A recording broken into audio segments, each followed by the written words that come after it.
The return of U.S. tactical nuclear weapons to RAF Lakenheath represents one of the most significant realignments of NATO's nuclear posture in Europe since the post-Cold War withdrawals of the early 2000s. This process has been developing gradually over several years through defense funding channels, infrastructure redevelopment, aircraft capability upgrades, and increasing strategic emphasis on deterrence and readiness.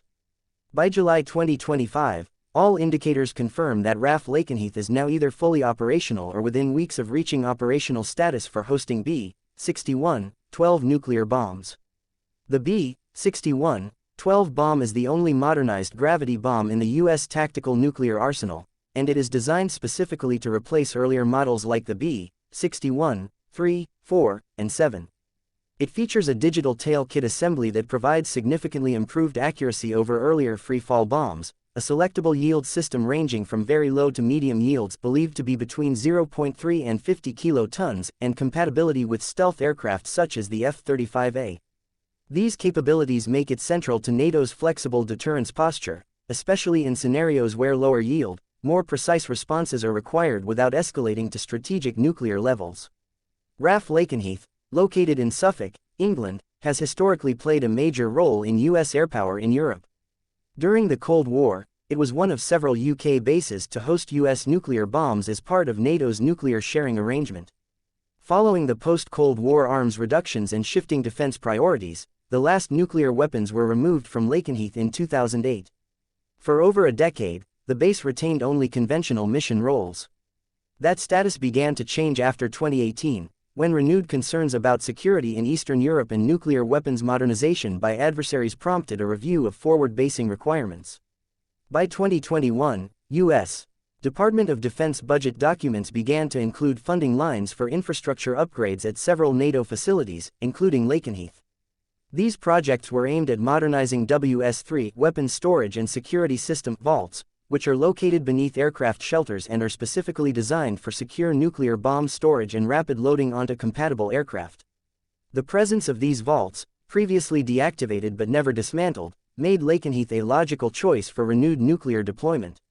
These vaults are tied directly into NATO's nuclear command and control protocols and are only activated when a base is assigned a nuclear mission. The infrastructure upgrades at RAF Lakenheath included not only reactivation of WS-3 systems, but also improvements to perimeter security, hardened aircraft shelters, weapons maintenance facilities, communications systems, and rapid response alert infrastructure. The upgrade timeline was consistent with the anticipated certification and deployment schedule of the F-35A Lightning II, which was undergoing nuclear certification tests during this period. By 2024, the U.S. Air Force's 48th Fighter Wing, based at Lakenheath, had received a full complement of F-35A jets, replacing older F-15 variants. These aircraft have been certified as dual-capable, meaning they can carry both conventional and nuclear munitions. The F-35A is the first fifth-generation fighter certified for nuclear missions, and its stealth, electronic warfare, and sensor fusion capabilities provide significant survivability advantages for delivering tactical nuclear weapons in high-threat environments. The 48th Fighter Wing's training patterns, mission statements, and support infrastructure all began to reflect the base's nuclear role by late 2024. In early 2025, observable evidence began to emerge that nuclear weapons were either arriving at or being prepared for delivery to Lakenheath. This included long-distance flights of U.S. Air Force C-17A Globemaster III aircraft from bases known to store and manage nuclear weapons, such as Kirtland Air Force Base. These aircraft, operated by units certified for nuclear transport, flew directly to Lakenheath without cargo disclosures, raising attention among military analysts and arms control watchdogs. Simultaneously, visual cultural indicators emerged, such as military unit coins and internal insignia displaying imagery linked to nuclear roles. One widely circulated example was a challenge coin from a squadron at Lakenheath showing a B61 bomb and a nuclear cloud. While not official confirmation, these symbols have historically appeared at bases with active nuclear missions and reflect internal acknowledgement of mission status. From a strategic perspective, the deployment of B61-12 bombs to Lakenheath complements a broader NATO-wide modernization of the nuclear sharing system.